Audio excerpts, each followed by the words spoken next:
Resident Evil.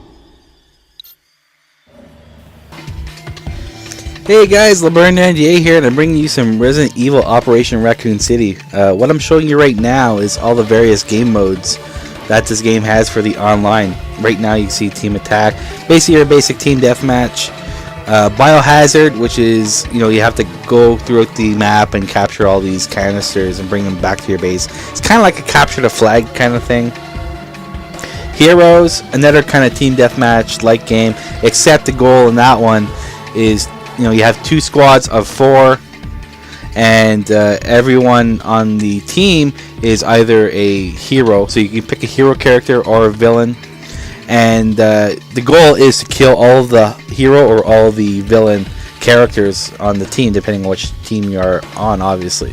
What is kind of cool about that mode is that once your character is killed, you then respawn as a generic character, depending on what team you are, Spec Ops or whatever, Umbrella Operative, and so on, and then you still continue to try to kill the hero or villains.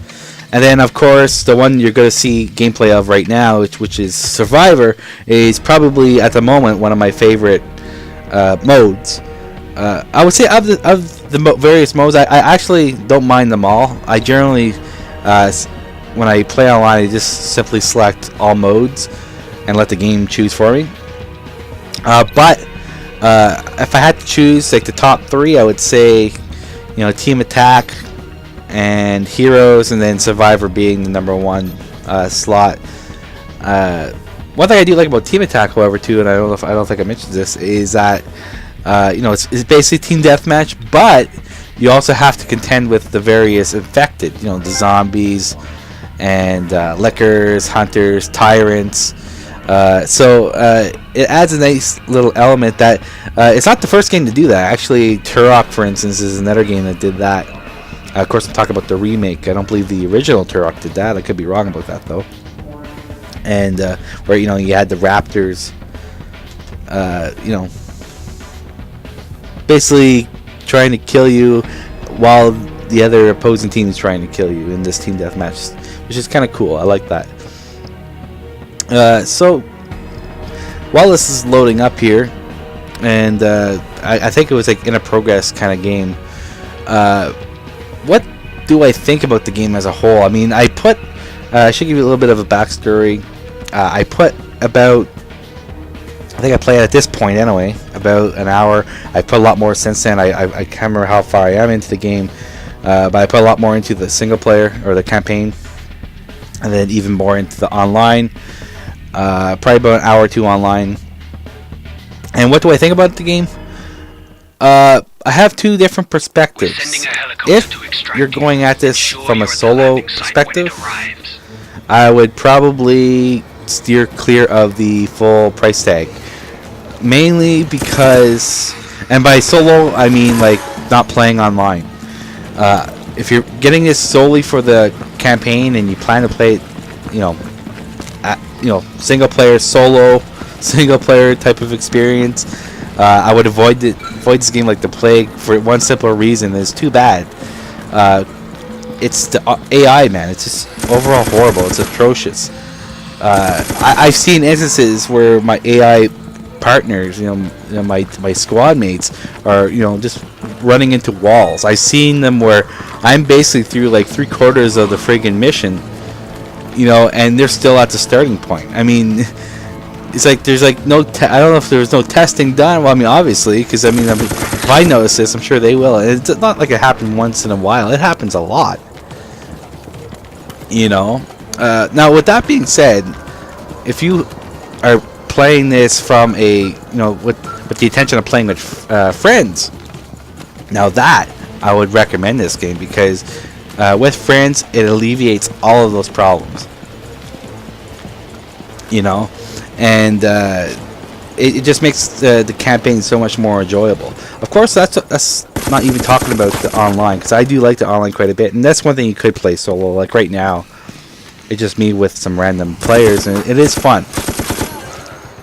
But I think if you want to do a solo run, you really want to chance it, give it a rent. I mean, if you really want to see it, just give it a rent. And yeah, I mean that's basically it. That's my opinion of it. As far as gameplay is concerned, I mean obviously it's a departure from what we would generally associate with Resident Evil. Now, to be fair, Capcom has been gradually going more and more and more towards the action, the action side of gameplay since Resident Evil 4. I mean, they even tried to depart from like the old school way of playing Resident Evil with like even like what's that game? I think it's like Dead Aim or something, and then there's like Gun Survivor. Sorry, that's it. And Outbreak and stuff. So they've always tried to depart from the usual stuff, and then especially with Resident Evil 4, which they were actually successful with. And then almost even going further towards action-oriented gameplay with Resident Evil 5, and then if you've seen the trailer for Resident Evil 6, it looks like it even goes even further than that. Now, of course, depending on who you are, some people prefer one type of gameplay to the other. I'm impartial. It doesn't really matter for me. A lot of the game's good. I do like the universe of Resident Evil more than I don't really necessarily care about like how the game. I mean, a lot of the gameplay is good. I don't care if it's Ninja Gaiden. I mean, I don't care if it's like even like that. Have like a Ninja Gaiden like kind of a gameplay. A lot of the actual story and gameplay is good. Now, in this game, if you're not familiar with it, basically what you're doing is you're actually playing as the bad guys, which is a neat little twist. Normally you play always as the good guys in these games. And you're playing, obviously, if you play for the bad guys, you're playing for the Umbrella Corporation. And basically what you're doing in the campaign is you're going to these various locales to eradicate all evidences of Umbrella's involvement with the outbreak, the zombie outbreak on Raccoon City. So it adds a lot of backstory, and it actually, what's cool about it is that it actually brings a lot of the elements of Resident Evil 2 and 3, and even 1, and it kind of answers some of the questions that maybe have been unanswered throughout.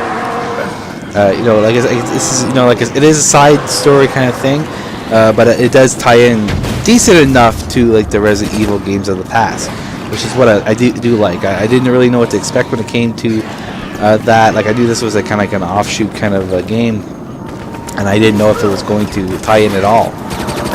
But it did quite well overall with that.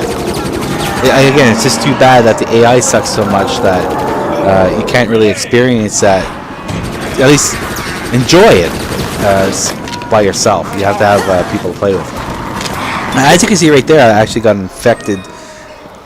Obviously, it's because I got bit.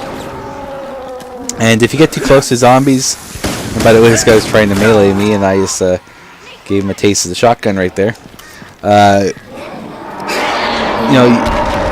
If you get bit by the zombies, you get infected.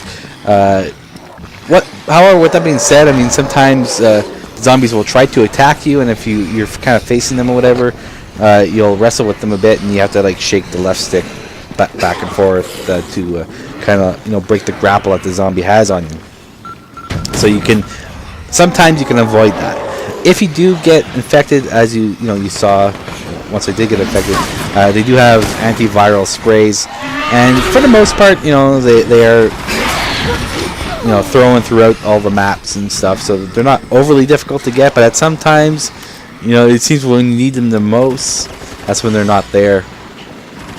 But for the most part, I never had too many problems. Now, to be fair, I'm playing the campaign on normal difficulty, not hard or whatever, and thank God, because I mean, like again, the AI is horrible.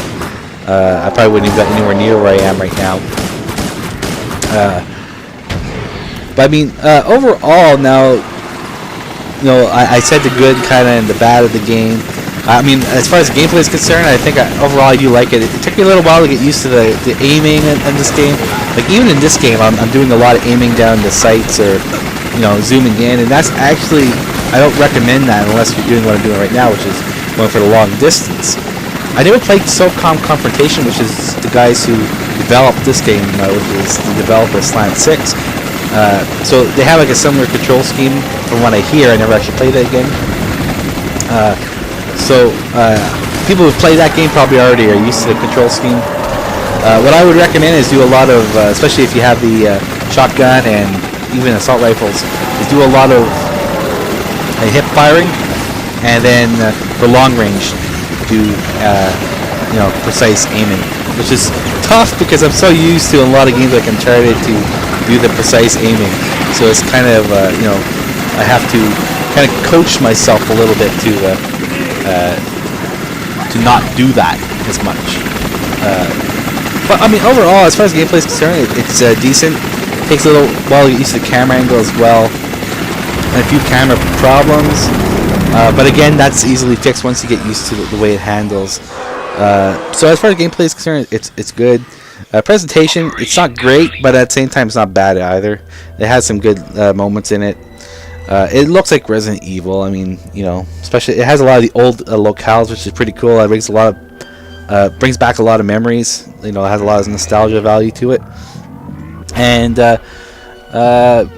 so overall, again, I would recommend it for people who have friends to play with, or if you're gonna play solo, at least have online connection. So anyway, until next time, it's LeBron98 signing out. See you guys.